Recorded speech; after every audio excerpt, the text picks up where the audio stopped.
Video ini hanya untuk mereka yang punya logika. Bagi yang tidak punya logika, skip aja. Mengapa Panji Pragiwaksono membenci Pak Jokowi, Gibran, dan Kaisang? Saya bertanya begini karena saya melihat saat ini Panji seperti tak habis-habisnya menghina keluarga Jokowi. Bahkan yang jadi materi serangan utamanya sekarang adalah Gibran. Saya sendiri bukan penggemar sejati Panji. Saya tahu Panji itu pintar, lucu, walau pengetahuannya terbatas. Tapi itu saja sebenarnya tidak terlalu bermasalah. Yang jadi masalah, dia menggunakan kepintarannya yang terbatas itu untuk mendidik publik tentang politik Indonesia.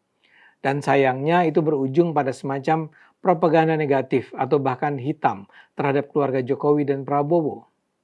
Saya sempat menyaksikan rekaman panggung Mens Rea yang ditayangkan di Netflix. Saya juga menonton rekaman pertunjukan panggungnya di kanal Panji Pragiwaksono yang ditayangkan pada 25 November serta sejumlah video pendek yang dimuat di TikTok. Di semua tayangan itu, kelihatan sekali dia benci dengan keluarga Jokowi, terutama Gibran. Panji sendiri mengaku punya niat mulia dengan membuat video politik. Saya gunakan bahasa saya saja ya. Dia ingin agar masyarakat Indonesia tidak lagi karena masyarakat itu mudah dibohongi oleh para politisi.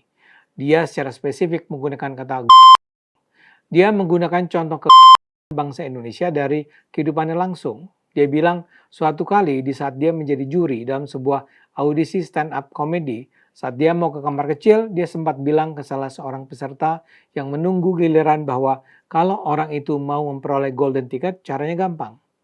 Datang saja ke tempat audisi, lantas memaki para juri dengan menyebut istilah yang sangat jorok. Panji sih menyebut istilah yang harus diucapkan, tapi saya tidak mau mengulangnya sekarang ya karena memang terlalu jorok. Ternyata saran itu diikuti si peserta. Dia benar-benar ke ruang juri dan memaki dengan menggunakan kata jorok. Akibatnya orang itu didiskualifikasi dan diseret keluar oleh satpam tanpa dia paham mengapa dia sampai dikeluarkan. Menurut Panji itu adalah contoh yang sangat nyata tentang orang Indonesia. Dalam hal ini menurut saya dia itu perlu belajar psikologi. Apa yang dilakukan orang itu bukan bodoh.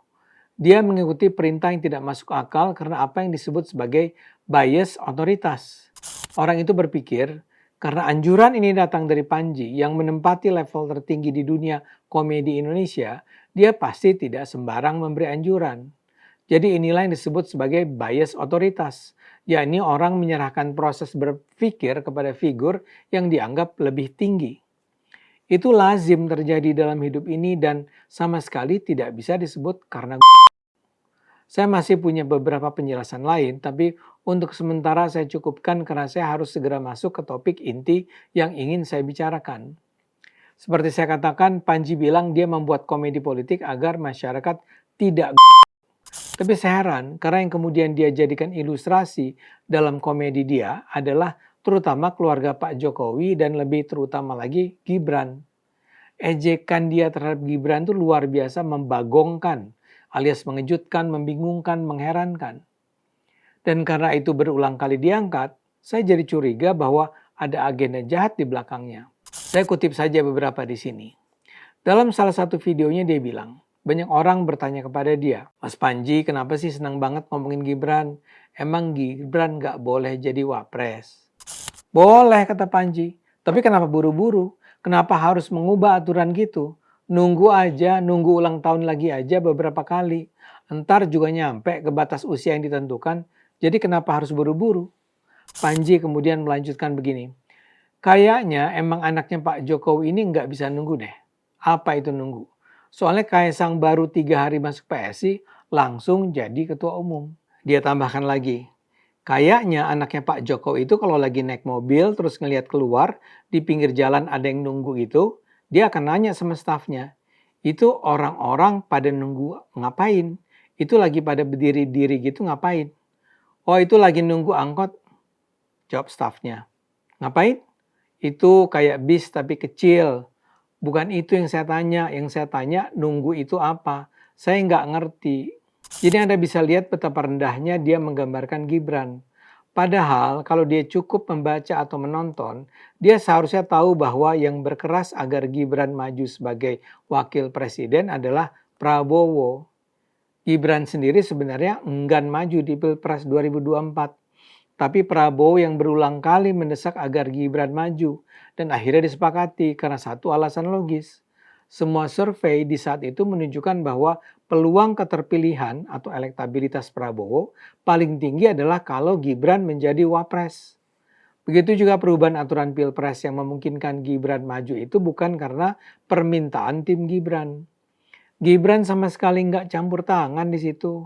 Dan yang sering dilupakan orang, perubahan undang-undang itu adalah bukan dalam hal usia minimal, tapi soal mengizinkan seseorang kandidat yang sebelumnya sudah terpilih menjadi kepala daerah melalui pemilihan langsung oleh rakyat untuk menjadi calon presiden atau wakil presiden. Jadi gimana ceritanya Panji tiba pada kesimpulan bahwa itu terjadi karena Gibran tak mau menunggu. Ejekan Panji lain adalah soal inisiatif Gibran soal program Lapor Mas Wapres yang dulu pernah dilontarkan di masa awal pemerintahan Prabowo. Kalau Anda masih ingat, ini adalah program mengundang masyarakat untuk melaporkan ketidakberesan kerja pemerintah langsung ke Wapres melalui nomor WA tertentu. Menurut Panji, kegiatan menerima laporan masyarakat kan seharusnya dijalankan oleh customer service. Gibran seharusnya melahirkan gagasan, bukan menerima masalah. Karena itu kata Panji, betapa malunya kita kalau wapres-wapres negara lain melihat kok di Indonesia seorang wapres bekerja sebagai customer service. Lagi-lagi kebencian membutakan mata Panji. Di Indonesia transparansi dan akuntabilitas adalah persoalan serius. Karena itu menjadi penting bagi publik untuk bisa menyampaikan informasi kepada pemerintah tentang apa yang mereka alami di lapangan. Bila posisi penerima informasi itu bisa dilakukan seorang wakil presiden, itu bisa berdampak sangat serius. Presiden dan wakil presiden bisa jadi tahu apa yang sebenarnya terjadi dan melakukan langkah-langkah yang diperlukan. Saat ini saja misalnya kita sering mendengar bahwa di lingkungan presiden terlalu banyak pejabat dan menteri yang hanya berkabar hal yang baik-baik saja pada presiden, mengikuti budaya asal Bapak senang. Karena itu gagasan Gibran sama sekali nggak bisa disamakan dengan peran customer service. Program itu memang akhirnya tidak jalan karena banyak pihak yang tak siap dengan menyerang Gibran dari beragam arah.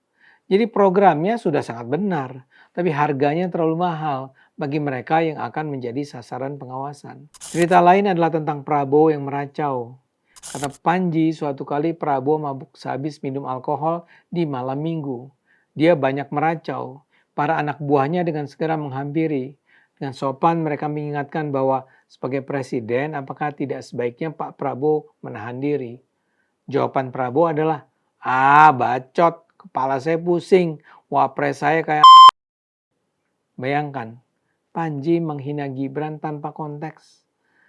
Saya menangkap kesan Panji memang sangat benci pada Gibran dan ingin men-share kebencian itu kepada para fansnya. Pertanyaannya, mengapa? Ini yang sangat mengganggu saya. Dia bilang dia ingin agar masyarakat Indonesia tidak. Tapi joke-joke yang dia gunakan justru menunjukkan keterbatasan pengetahuan dia. Tapi bisa jadi memang ada agenda lain di belakang Panji. Kita tentu masih ingat dia adalah tim sukses Anies Baswedan di masa lalu. Jadi kalau Anies diperkirakan akan maju lagi dalam Pilpres 2029, dan saat ini popularitas Gibran semakin meningkat sehingga sangat mungkin Gibran juga akan kembali menjadi cawapres Prabowo pada 2029. Mungkinkah ejekan Panji ke arah Gibran ini adalah bagian dari propaganda hitam untuk menghabisi Gibran? Tentu saja pertanyaan itu belum bisa dijawab. Kita lihat saja nanti. Ayo gunakan akal sehat, karena hanya kalau kita gunakan akal sehat, Indonesia akan selamat.